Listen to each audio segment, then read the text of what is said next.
Alright, hello and welcome to today's video where I'm going to be talking about the idea of everything in our reality being a reflection of us. So in the spirituality, in the self-help, in the manifestation especially, positive thought, personal growth realms of our internet sphere and spirituality in general, there has been a very popular idea that was, this has been part of kind of the new thought movement for a long, long time. So like, if you're interested, I would say, always check into and look for the origins and where today's kind of spiritual ideas came from. I think it's always nice to look into the history and into the kind of like how these ideas have evolved over time and where they came from and what the original ideas were. So like the secret and the law of attraction and the universe is just reflecting back to you what you are and what your vibration is and what you're feeling isn't a new idea. It wasn't invented by the secret. These things were much older. Like I say, they were part of the New Thought movement, which was much older than the secret. These ideas are just being kind of revamped and repackaged and resold. And I think that, again, the New Thought movement goes back before that. It gets its inspirations from even more ancient spirituality. And we kind of just have to remember, right, that everything that we're looking at in the spirituality, self-help, self-improvement realm, it's all iterations on things that came before it. These aren't necessarily new ideas.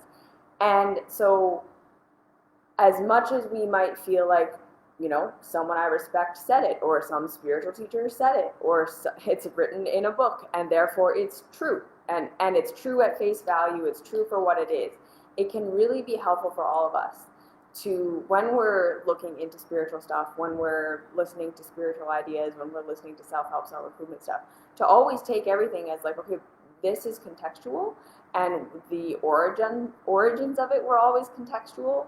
And are we taking it out of context? And is it ultimate truth? Is it, this is just what it is, and it is this at all times, and this is, or is this like a new flavor of a thing that's been around for a while, and it's just been, like I say, repackaged and repurposed for what seems to be happening on the planet right now?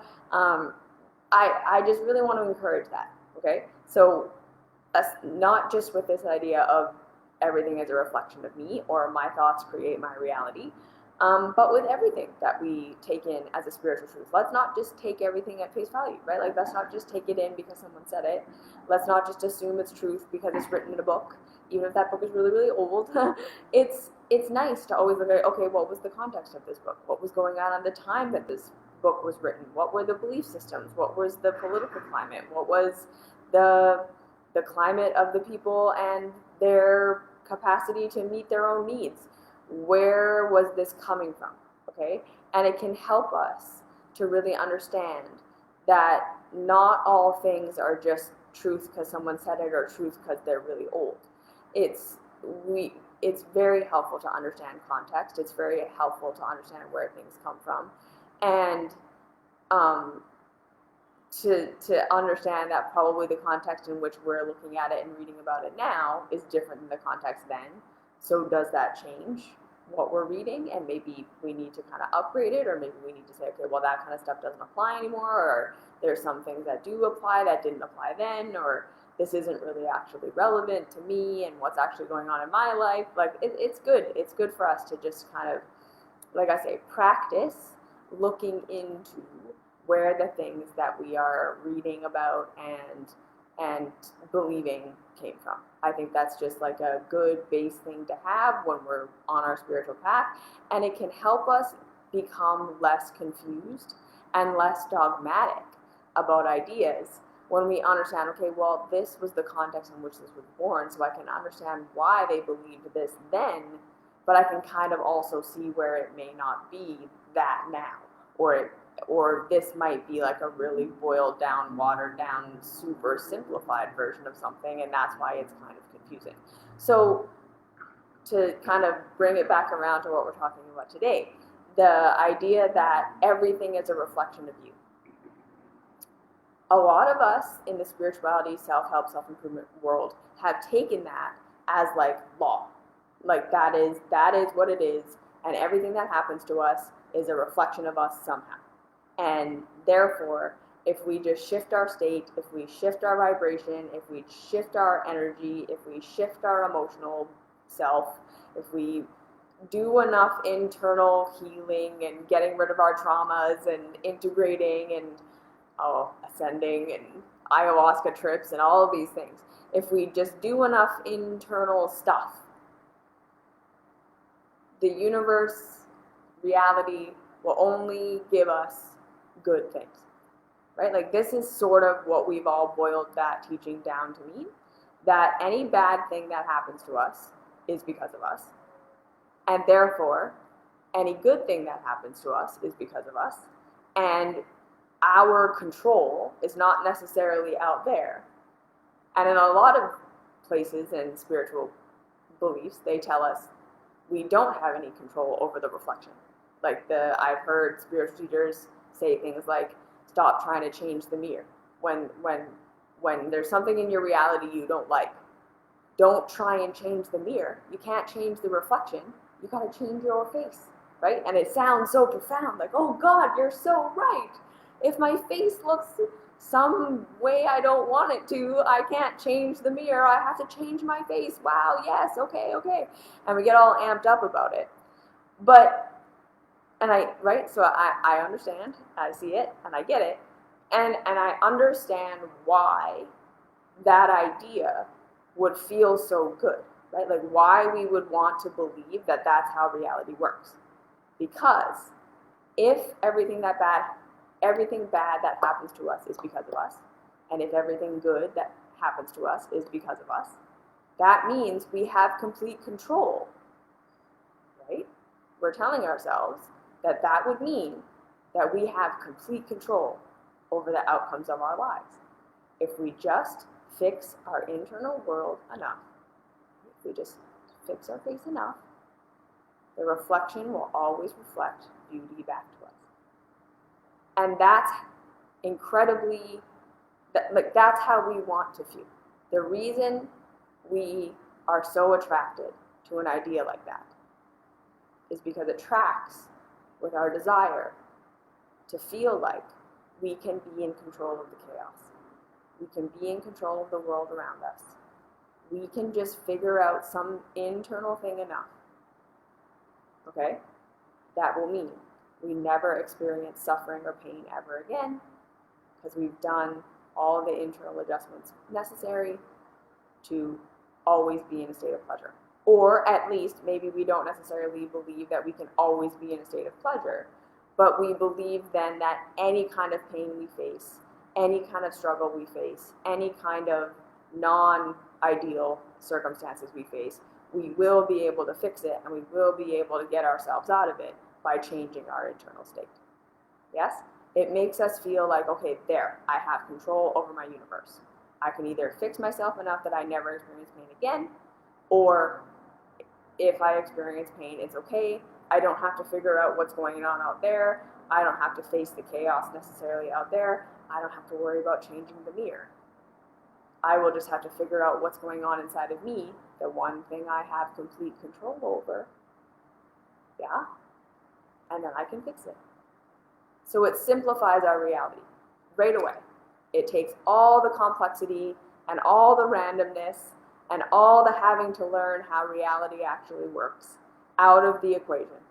It takes all the idea that there might be things that happen based on other people or circumstances or a universe that's much bigger than us out of the picture, and it just boils everything down to I am in complete control of my reality.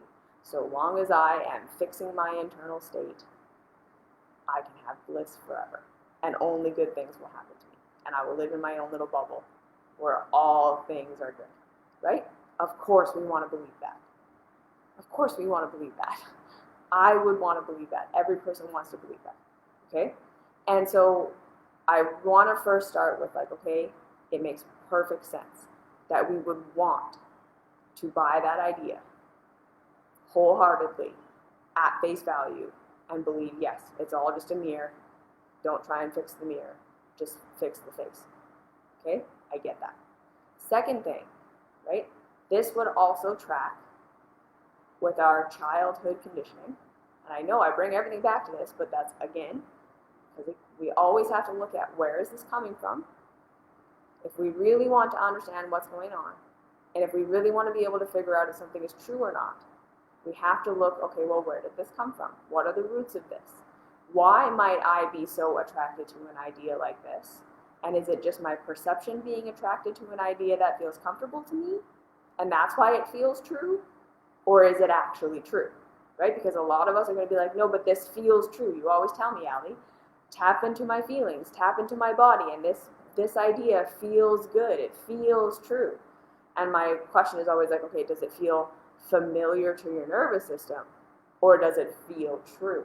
Because those two feelings might not be the same thing. Okay? So where all of us are going to realize that this idea feels familiar to our nervous systems is because, again, as small children, when we were first growing up, when we were first learning how reality works, when our brains and our perceptions and our bodies were being programmed for this is how reality works. Okay, remember that. Our childhoods, the first 7, 10, 12 years of our lives, is when we were being programmed. Our perceptual filters for this is what's normal, this is what's not normal, this is what's good, this is what's not good. This is how reality works. This is how reality doesn't work. All these things that we come into adulthoods that are now just our assumed base, this is reality, that's where that was coming from. And we can get programmed wrong. As scary as that is, the base software that we get for this is what reality is can be incorrect. Okay? And again, when we're in our childhoods, growing up with our caregivers, we do not have agency over our reality. If our caregivers say, you are going to go sit in your cot by yourself for 8 hours, and I'm not going to come in there and get you, we don't have the capacity to do anything about that. We can't remove ourselves from that situation if we don't like it. We can't get up and walk away. We can't go get other caregivers. We are trapped in the cot. Okay? If our caregivers don't feed us and we're hungry, we can't go get food on our own. We now just don't eat. If we fall down and hurt ourselves, we can't figure out why that happened. We don't have the brain capacity. We're just hurt now. Okay, that's how reality worked for us as little children. So what did we have control over? Where was our power? What was the one thing we had to try to get our needs met, to try to change reality to make it better for ourselves? If you guessed our behavior, you're correct. The one thing we had control over was how we were reacting and responding, and how that elicited a response from our caregivers. So again, we were living in a reality where there's us, caregiver intermediary, reality we want or don't want. Okay, think about that again. There's us, caregiver intermediary, that we learned we either please or displease with our behavior, and then caregiver provides reality. Okay? Us, caregiver intermediary, reality we experience. Now this caregiver intermediary, so no, right? Not us, food, which would be us reality. Us, I get to leave the cot. Us reality. Us, caregiver intermediary that gives us food. Us, Caregiver intermediary that takes us out of the cot? Us. Caregiver intermediary that rubs our knees and teaches us that, you have to step up over this thing. This is why you fell down. Here's how to pick yourself up. Here's how to learn how to clean your mess up. Reality. That's how we were learning that reality worked. Us, intermediary reality. And the way that we affected the reality that we got was through our behavior affecting our intermediary. So we learned if we cry really loud, caregiver will come and take me out of the cot. If I cry really loud, caregiver will give me food. If I react or respond in this or that way, caregiver approves of me, empaths my needs, and meets them. If I do something my caregiver doesn't like, caregiver rejects me, caregiver pulls away from me, caregiver doesn't meet my need, I don't get the reality I want, I get a reality I don't want. Is this starting to sound familiar to the spiritual teaching we're talking about? Right? In our childhoods, everything in our reality was a reflection of us.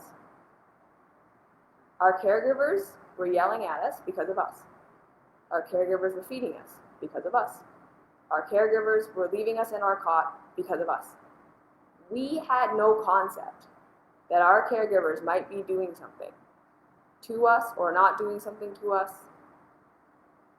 literally for no reason because of us. Right? Caregiver may have put us in a cot because they had a phone call they needed to take, and they just didn't want to bother with us. And it had nothing to do with our behavior. We could have been quiet, we could have been loud, we could have been up, we could have been down. Caregiver was going to leave us in the cot. But to us, as little children, we had no concept of that. We didn't have a concept that caregivers had a life outside of us. That caregivers had a whole history and trauma and were doing their reactions based on their own stuff. Right? So part of our trauma that most of us have and our conditioning is, I can't be this way, I can't do this thing, this part of me is bad, this part of me is good, and I have to make it that, based on the preferences our caregivers had. Yeah? Our caregivers didn't like it when we were loud and obnoxious, so we learned that that loud, obnoxious part of ourselves was bad, because again, we were fully and completely dependent on our caregivers to meet our needs. So their approval literally wired into our nervous system as being safety, provision. Their disapproval, their rejection, so whether they pulled away or they scolded us or whatever, wired into our nervous system that my provider is rejecting me, abandoning me, and therefore I'm not going to get my needs met. Because they're the intermediary between me and what I need. So we all learned, if I have some behavior that caregiver doesn't like, that's an existential threat to me. And I have to change that behavior to keep myself safe. And we all internalize that. This is bad. This is a bad part of me. This is a bad thing that I'm doing. This is wrong. Because we couldn't say, maybe this is caregivers' incorrect perception of reality. Maybe this is caregivers' wrong idea that this thing is good or bad. Is it inherently bad to be obnoxious? Or is it just my caregivers don't prefer that? Right? None of us had that thinking. None of us were able to say, why did my caregivers reject this about me? Why does society reject this? Why does culture think this is a thing that has to be the way that we are? Who is served by this? Right? We weren't thinking any of that stuff. Not in our childhoods. All we thought was, this thing got me rejected, that they are God, caregivers are God. If they reject me, I don't get what I need. If they accept me, I do. And they're the one that's teaching me how reality is. I live in their household. What they say is reality. That's how we were being programmed. So we did not have control over actual reality. And we weren't seeing that we were being conditioned based on our caregivers' conditioning and culture's conditioning versus being actually taught what is actually pragmatic and real reality. All we knew was, when I do this, caregivers do this, and it either gets me what I want or it gets me what I don't want, and therefore I switch my behaviors and do all these different things to try to mold myself to be what they want me to be. And then when we went to school, we started doing that with our friends and our teachers, and then we do it with our bosses and our colleagues and the people we friggin' meet on the street and culture in general. And we just keep expanding upon this idea that others and everything around us is just responding to us being good or bad and giving us what we need or taking what we need away from us. And then we project that idea onto God or the universe. And we say, it's all about me. Everything is revolving around me. Because that's how it was in our childhoods. Yeah? It's all just a response to my actions.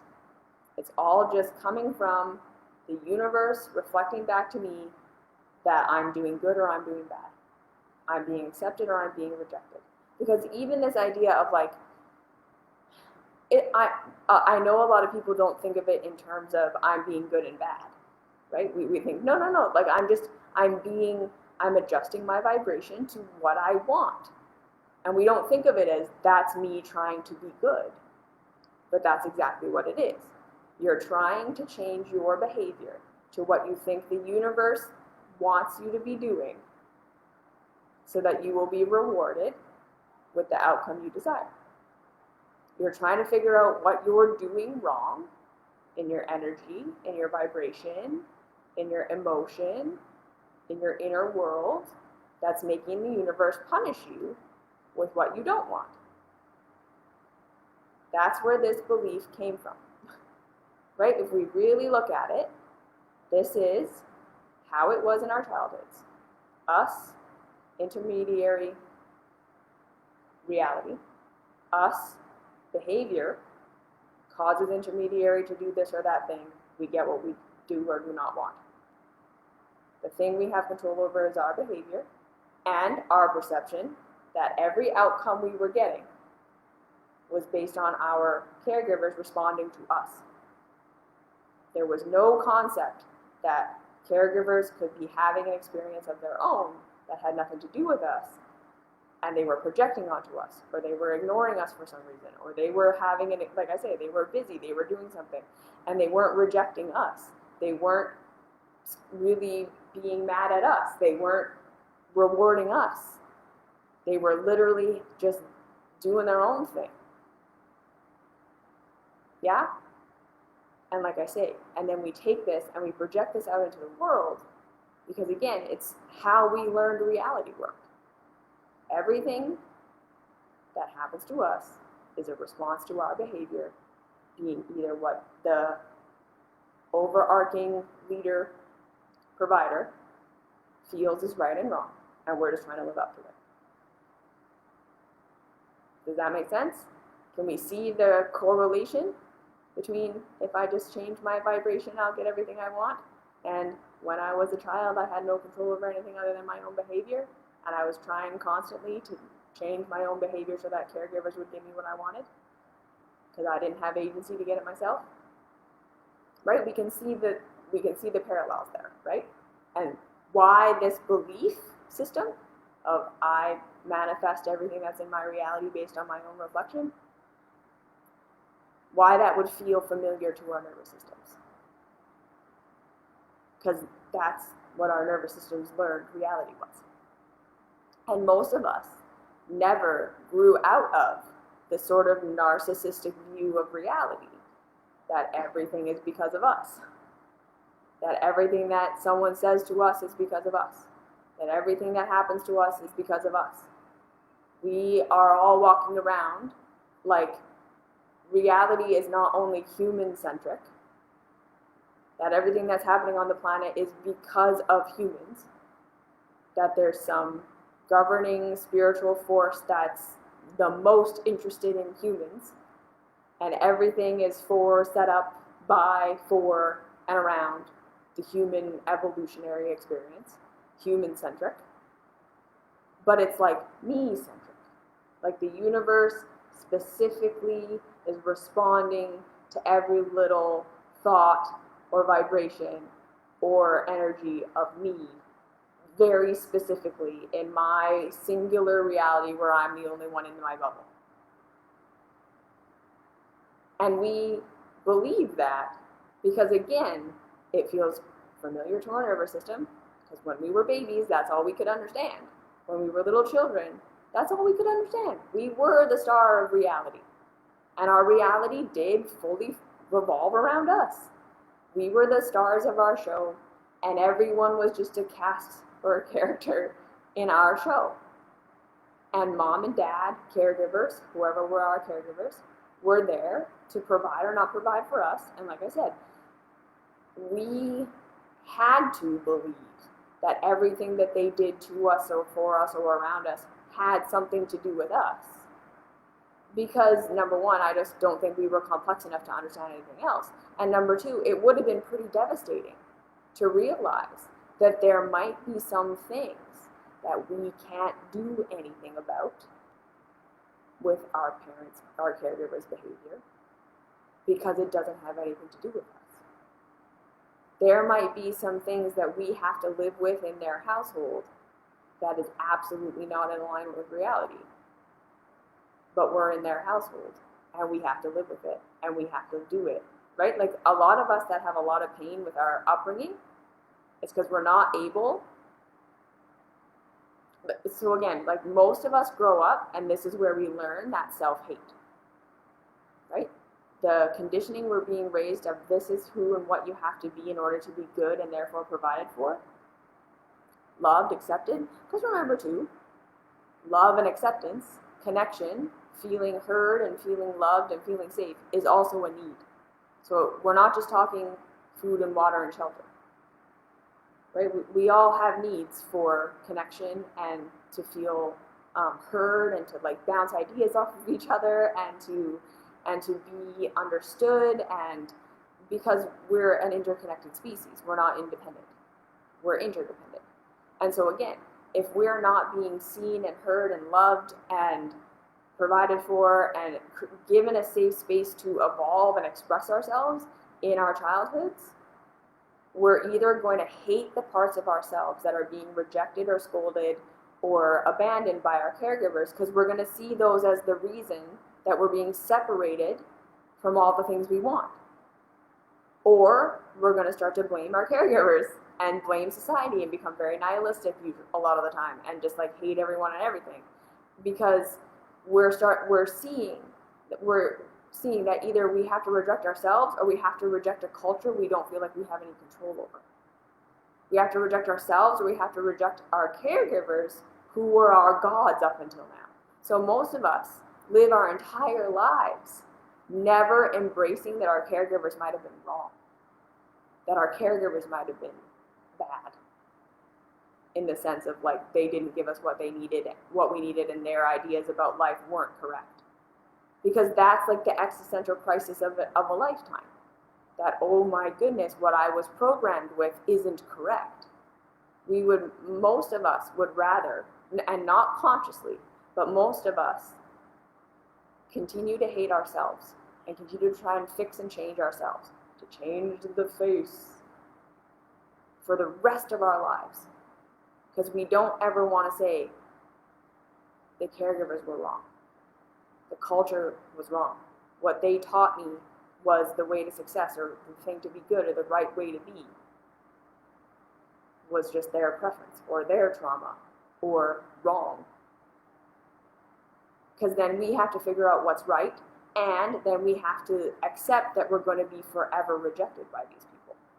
We're never going to be what they want us to be. We're never going to fit in. And again, most of us don't recognize that that's okay now. We can do that now as adults. We can be rejected. We can be not what they want us to be. We can be not liked and told we're wrong and bad, and still get our own needs met. Because now intermediary between us and reality doesn't have to exist because we have agency. We have limbs. We have cognitive awareness. We can get a job. We can find new friends. We can figure out how to be alone sometimes. This is the thing. Most of us never fully understood that we're not in our childhood anymore.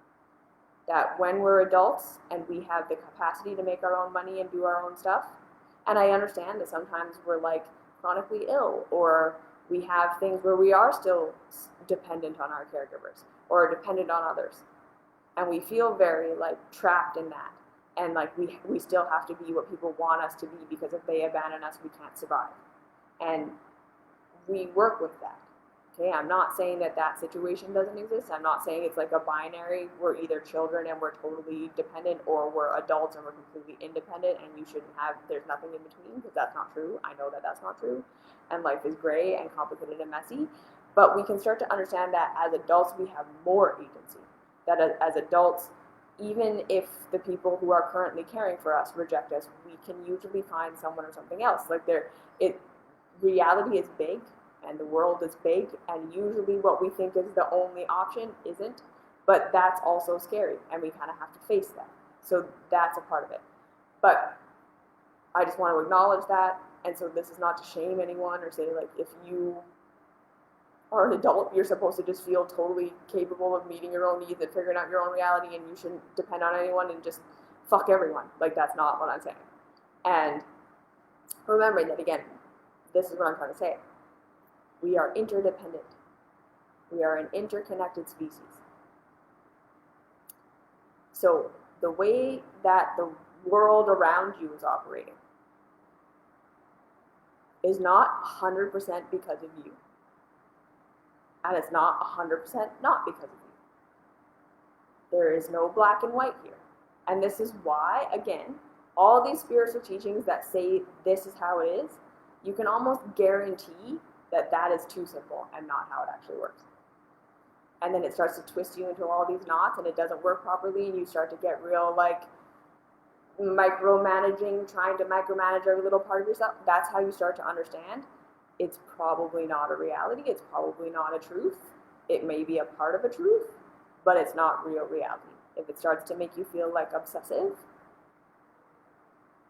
it's not real. There's more to the picture. It's not working. It's not the whole thing. So this is where I want to start to say, okay, right? Let's look at an example where we flip it the other way. If you were to go out and you were, at the grocery store and you were having a shitty day, like everything that could irritate you has happened that day, and you're just on your last nerve, and the cashier forgets to check something through for you. And they ring you out, and then there's that item left, and oh my goodness. And you just lose it. You yell at them, like, why did you do that? Oh my God, how stupid could you be? Seriously, I don't have time for this. This is one little thing. What's wrong with you? You freak out. They ring it through for you. They say so sorry. Would you then say to that person,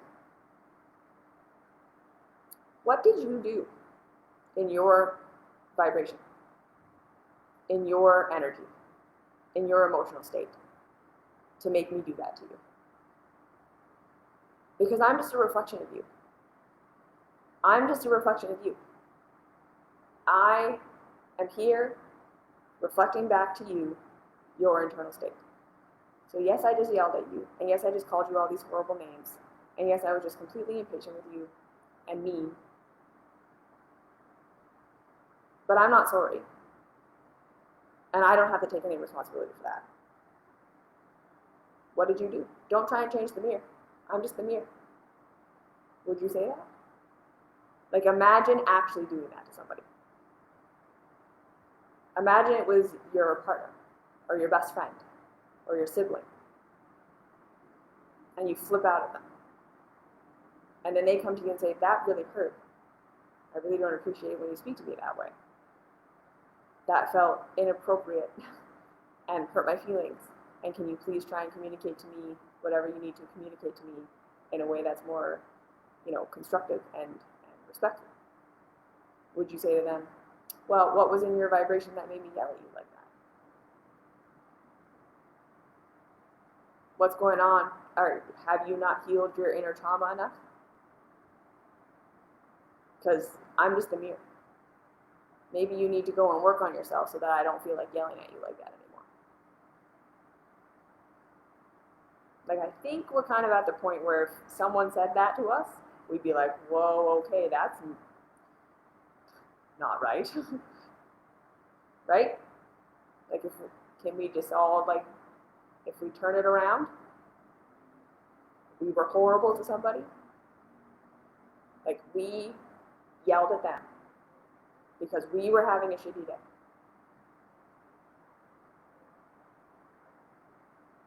Would we really say, well, that had nothing to do with me, that was all you? Or would you, as the star of your show, be able to recognize, no, yeah, that was me. I was having a shitty day. That was uncalled for. And no matter what's going on with this other person, no one deserves to be told they're stupid. No one deserves to be yelled at. There is a better way of communicating these things. Right? Option A or option B? Option A. We would always choose, no, like that was inappropriate of me. Because I can tell that there's something going on with me that literally has nothing to do with this other person. So we can conceptualize, I was having a shitty day, I yelled at the cashier, and it had nothing to do with the cashier. I don't know anything about the cashier. I'm not in a relationship with the cashier. That cashier was literally collateral damage in my shitty day. It had nothing to do with the cashier. The cashier wasn't a reflection of me. I wasn't a reflection of the cashier. It was me having a shitty day, responding because I was having a shitty day. We can see that when it's us. But for some reason, we then say that that's not a reality when it comes to the world to us. We can't conceptualize that someone might say something mean to us, or sideswipe us with their car, or whatever they're going to do. Literally, just because we happen to be there that day to witness the explosion of their trauma. Okay? And I know we're all like, okay, well, but then why were you there? What is it that you did that made it so that you were the one who was there? And again, I'm going to just say, you both needed eggs. This was the closest supermarket. There are so many people on this planet. There are so many things going on. There absolutely is random chaos. Okay, and this is usually where I lose people. Because this is the thing we don't want to believe. Number one, we don't want to believe that there are things that have nothing to do with us that happen to us. Because then that means we're not in full control. We don't want to believe that there are things that happen to us that have nothing to do with us. Because then that means we're not in full control. We can't completely protect ourselves from pain, and we can't fully guarantee that we're going to find pleasure whenever we want it. And that's not a belief that most of us want to hold. We don't like that idea. So most of us reject that, and we would much rather believe, technically, that everything is our fault, that everything is because of us, to stay in our little kind of very self-centered view of the universe, our childhood view of the universe, because it feels safer. It gives us the feeling of more control. We don't want to believe that there is chaos and that we could just be at the wrong place at the wrong time and have someone explode at us because they were having a bad day and we just happened to be there. But this is reality. Second thing, reality is very complex. Reality is very complex. Reality is very complex. The human mind may not ever have the capacity to fully understand how and why absolutely everything works. The systems of government, the systems of education, the systems of medicine, the systems that exist are all very complex, human invented, and affect us not because of us, right? So this is another way. So if we're struggling with the universe just being random, let's look at public policy. When you were born into wherever you were born, you were divided into a school district.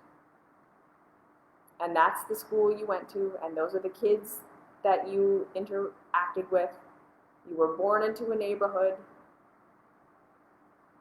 It had nothing to do with you. When you were born, they didn't do an aptitude test or study you in your childhood to see what was going to work for you or what was right or wrong for you, and then chose what school to send you to. You were sent to a school based on where you were born, based on where your parents lived. And that school may have been great. That school may have been horrible. And we know things about the Western world, right? Segregation and neighborhoods that are well-funded and neighborhoods that aren't, and the gaps in quality of education, medical care, access to everything. It has nothing to do with the individuals in that neighborhood being given these circumstances for some reason. It's just, this is what it is there. Or, like I say, it's segregation, and we are going to disenfranchise this group of people on purpose, not because the individual people are worthy of disenfranchisement, not because the individual people did something to deserve to not have the same resources as everyone else. It's just, we're going to segregate and disenfranchise them. And if you're born into that, or you're born into that culture, or you're born into that skin color, or sexual orientation, or whatever, that's what's going to happen to you. And it's not because of you as an individual. It's not because something you did or didn't do. It's not a response to you. It's a system that exists that you were born into that completely affects your life, not because of you. You didn't earn it. You didn't not earn it. You were born into it. Some of us were born into the Western world and we had provision. Some of us were born in impoverished nations to impoverished parents, and we died when we were 3. The world isn't fair. And no soul, no person, individually earns or doesn't earn their initial place in life. We're born into it. The systems are in place completely, right? Like when you go to the DMV, they treat you like everyone else. It's a system. It has nothing to do with you. If you get rejected, like, right, if an application that you submit at the DMV gets rejected, it's because you didn't follow the protocol of that thing. You didn't meet the requirements. It has nothing to do with you as an individual. They're not going to make an exception for you. They're not going to treat you any differently than they treat anyone else based on you. You get treated like everyone else because it's the system. It's a system. It has nothing to do with you. You're having a great day, your vibration is super high, your vibration is super low, blah, blah, blah. It doesn't matter. These are the rules. It wouldn't matter what your vibration is. It doesn't matter. The outcome is going to be the same because this is the system. So we can understand it with societal systems. Some things have absolutely nothing to do with you. And again, do we really want to say people who were born into neighborhoods that are systemically given less deserve it? Because that's what we would be saying if everything is just a reflection of you. We're going to say, okay, so those babies were born with a low vibration? Those babies were born with bad energy? And that's why they deserve to be treated like this? And they should just change their vibration and their whole life will be different? Because I think we can say, like, do we really want to say that? Like, as empathic, caring human beings, do we really want to say people who were born into poverty just deserve it? Because it was something in them, it's just a reflection. Like, does that feel right to say?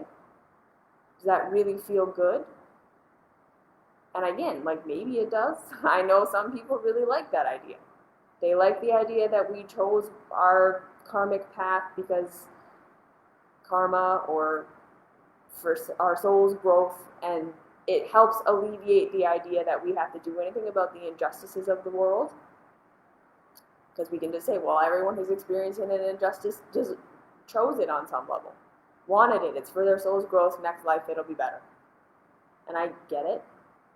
That's a very convenient belief that can make the overwhelming chaos and problems that face humanity seem dealt with. It simplifies it. It makes it so that we don't have to worry about it. Because otherwise, if that's not the case, then it's like, well, yeah, the world is chaotic. There's a lot of things, both that we can control, but that are just going to be really, really hard to change, and that we can't control, and that we're just going to have to learn to live with and deal with. Right? Like, if we get sick, a lot of us want to believe that we did something to cause that sickness, that it's us on some level, so that we feel like we can fix it then. And again, a lot of the time with our health, with just everything, there's elements of control we have, and there's elements of things that are out of our control. So sometimes, our experiences are a reflection of us, in the sense that, like, we made choices, we did certain things, we went a certain way, we're on a certain path, and the outcomes we're getting are a reflection of that. They're a reflection of who we are as a person, because who we are is made manifest in our continual actions. Sometimes, right, like the way people treat us can often be a reflection of how we treat them. That's normal. Oftentimes relating is reciprocal. You just tend to be kind to people. People tend to be kind to you, but not all the time. There are going to be days and times where people are just assholes, and it has nothing to do with you. And so your power in that situation is not, oh God, what did I do to deserve someone to treat me like an asshole today? Sometimes we have to be able to say, that's them. I don't know what's going on in their day, but I'm not the center of their universe.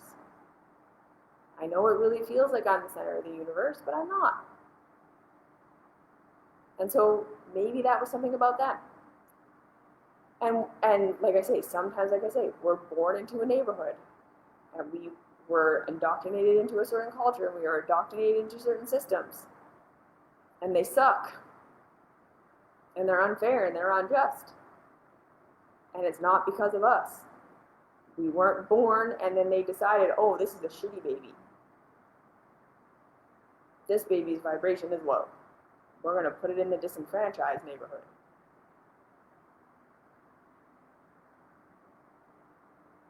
You weren't judged at birth and then given your life based on that. That's not how it worked. And that's not how it works.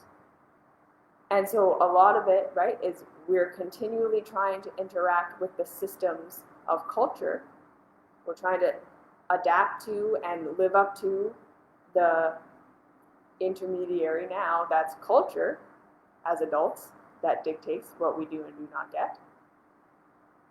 And that's how we're determining if we're good or bad or if our vibration is high or low. It's really based on how is the culture responding to us. It's not really God or the universe that we're actually saying is controlling our relationship with our reality. We feel like the intermediary now, like I say, is culture. Are our bosses giving us what we want? Are our friends giving us what we want? Are our partners giving us what we want? Are we living up to their expectation of us so that they will then be reciprocal with the things we need from them? And then, like I say, with the greater reality and the things that just feel very chaotic and random, we want to believe that our experience at the DMV had something to do with our vibration. Instead of just, I didn't get it today because I'm not going to get it because I didn't fulfill the criteria. Right? And then even bigger than that, sometimes you're just the person that's there when the guy decides he's going to rob the ATM or he's going to mug the person at the ATM. It didn't have anything to do with you. It was 10 p.m. You go to that ATM all the time. It was late. That guy needed money that day. He was there. You were there. You were the one. Right? That person had a whole history, a whole thing that all led up to them being where they were that had absolutely nothing to do with you. And so the reality is, no, we can't control our reality completely. We are never going to be completely in control. There are going to be things that happen because the world is large and complex. So like again, there is a reason for everything. As in, there's a reason for every storm. There's a weather pattern that happened within our atmosphere, maybe even being affected by the planets and all these things, but it's not because humans did something that there was a flood. Because even if humans didn't exist on the planet, there would still have been that flood. Right? Before humans, we know there were astrological disasters. We know there were storms. We know a whole bunch of things happened on this planet way before humans got here. So if this reality was just completely human-centric, how did any of that stuff happen pre-human? When there wasn't a human on this earth to have a vibration, how did anything happen? When there weren't dinosaurs, when there weren't large animals, when there was no conscious, complex being on the planet. Evolution was still happening. Storms were still happening. Rocks were shifting. A whole bunch of things were happening. And there was not a person here to think a thought. There was not a vibration to be had. Because our reality is not human-centric. Our earth is not human-centric. If all the humans get wiped out, the earth is going to keep going. Because it's not us. We are a part of it. We have an effect. There is a response to our behavior. So again, we don't want to go black and white. We don't want to say, well, then we can just pollute and do whatever the fuck we want. Of course not. We have an effect. We are affecting things. Things are affecting us. But it's not ultimate effect. It's not ultimate control. So again, with everything that happens to us, we want to start to be discerning. What can I learn from what I just went through? So where do I have power? So when I get mugged at night, maybe I don't go to the ATM at 10 p.m. by myself anymore. I can just learn that lesson. But this didn't happen because of that, because I had gone to the ATM at 10 p.m. at night by myself 100 times before this. All of us have flown on airplanes. Most of us are never going to go down in an airplane crash. But some of us are. And there's no this is why that happened. It's just we were on the plane that glitched out. We happened to be with the pilot that was tired that day. And again, right, like these kinds of things just makes us freak out. Because like, well then how am I going to ever... Sometimes we're not going to know. Sometimes we don't have control. The reality of being alive is a constant risk. Like literally living is a death hazard. All the time, 24/7. And that's why most of us aren't aware of these things all the time. And that's why a lot of us who have high anxiety are just more aware. We're just like, oh, we're just seeing more the reality of the complexity and the randomness and the chaos of our experience. And what I want to say is, again, what is pragmatic in this is, again, learning where our control is. And this is not, you can't just like, okay, where's my control? And there's an answer for that. It's in every situation. Every situation has its own ratio of things that are about us and things that aren't about us. What we can learn and what we just need to accept is chaotic reality. You don't have control over who or who isn't going to mug you. You have control over, again, when and where you go to the ATM. You can learn different techniques for talking to people, and maybe that will sway them or not. You can learn some self-defense. You can learn these things, but you're never going to be able to fully control someone not choosing to mug you. We don't have control fully over other people. I think we can understand that, right? Not everyone is responding to you because of you. And I think that a lot of us who are codependent really need to hear that. Sometimes people respond to you and treat you shitty because they're shitty. Because they're having a bad day. Because they're traumatized. And it literally has nothing to do with you.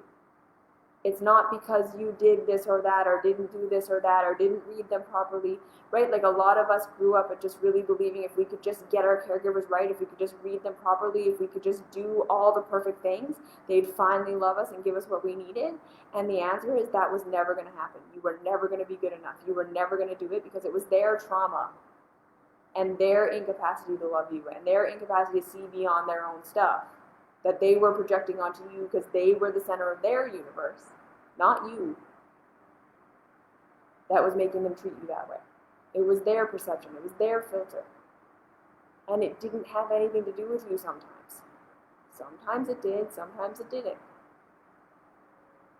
But we have to learn to start to walk this line of like, okay, actually, what is because of me and what isn't?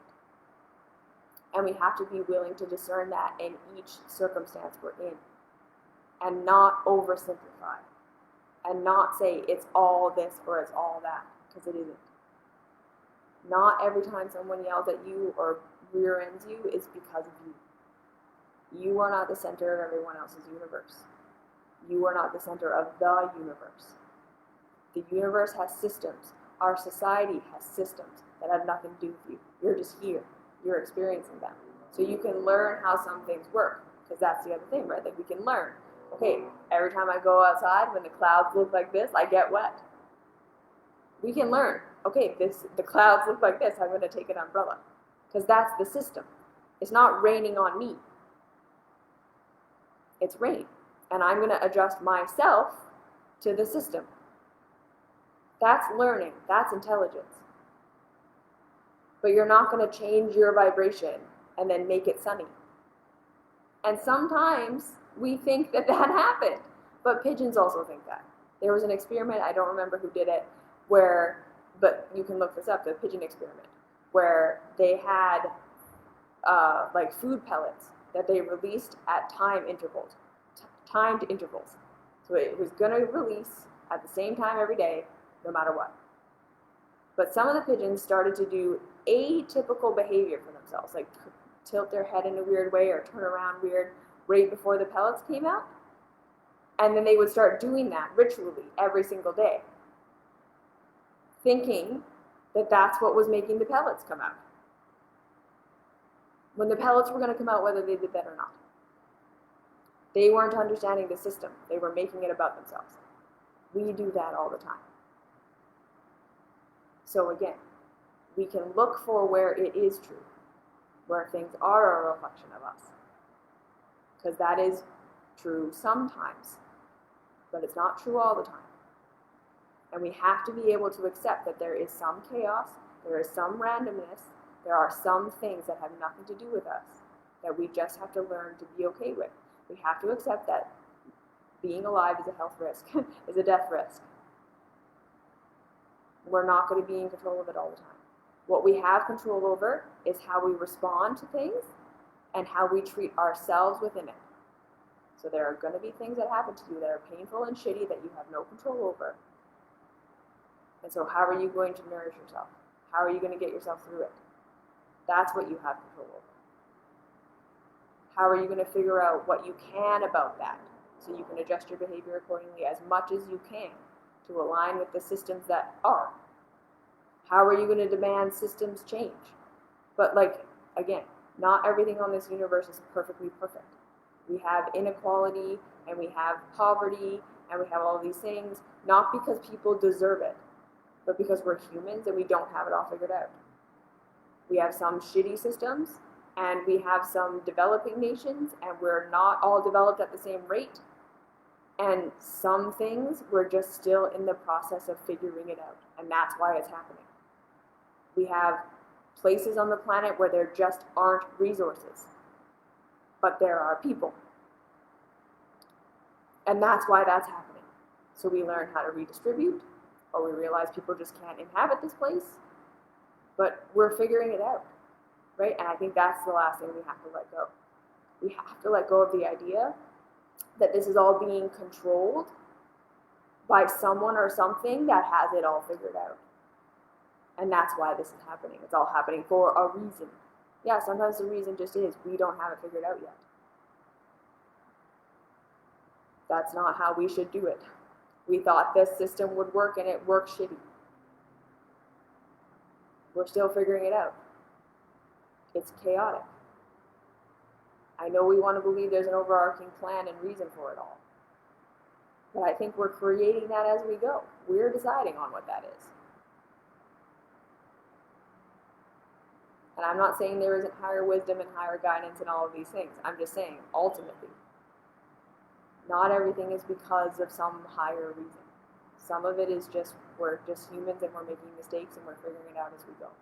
Sometimes we're just humans who have a shitty day and are mean to each other. Sometimes we're just humans and we make a mistake and we cause a big problem.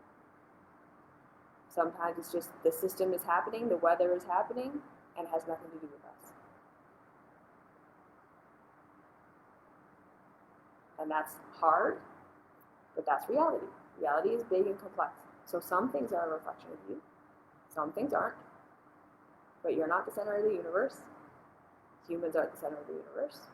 Thought isn't the center of the universe. Emotion isn't the center of the universe. We live in a complex system. And we're always going to have to be learning new things and figuring out new stuff. So that's where we actually want to be to feel empowered. We can figure it out. We can just keep trying to figure it out until we die. And that's what we're going to do. Okay? Be nice to yourself. Not everything is your fault because of you. And I know that letting go of that idea is scary, but it is empowering because it's closer to truth. It's big and it's complicated and it makes life bigger and scarier and complicated, but sometimes safety actually comes in allowing ourselves to embrace the big, scary, complicated versus trying to make life that is big, scary, and complicated smaller, because we can't change reality. No matter how much we believe we're the center of the universe and everything's a reflection of us, it doesn't make it true. It's never going to make it so that your life is perfect, because it's not how it works. You're just going to continue to suffer in a belief that isn't true. So even though it feels familiar to your nervous system, it feels good in the moment, it doesn't feel good overall, because overall it actually feels better to let ourselves become more complex by embracing the complexity of reality and then trying to figure that out. So that's what we want to do. This is a more complex idea, but it will actually lead to more freedom because it's closer to how reality is Therefore, you can live in a way that's closer to how reality is. Therefore, you can have a better experience of life by reorienting yourself to be in alignment more with how reality is, right? Everyone says they want to be in alignment. This is how you be in alignment. Figure out that the reality is more complicated than you think. Evolve yourself to be able to align with that level of complexity. To organize yourself with how the system actually works. That's what alignment is. Okay? You can do it. You can figure it out. You're capable. That's why you're here. If you're watching this, you're capable of understanding that life is more complex than just a binary, it's all a reflection of you. Where is it a reflection of you? Where isn't it? And what can you learn from that? That's the real power. Okay? Okay. So that's all for today. I love you. Have a good week. And I'll see you next week.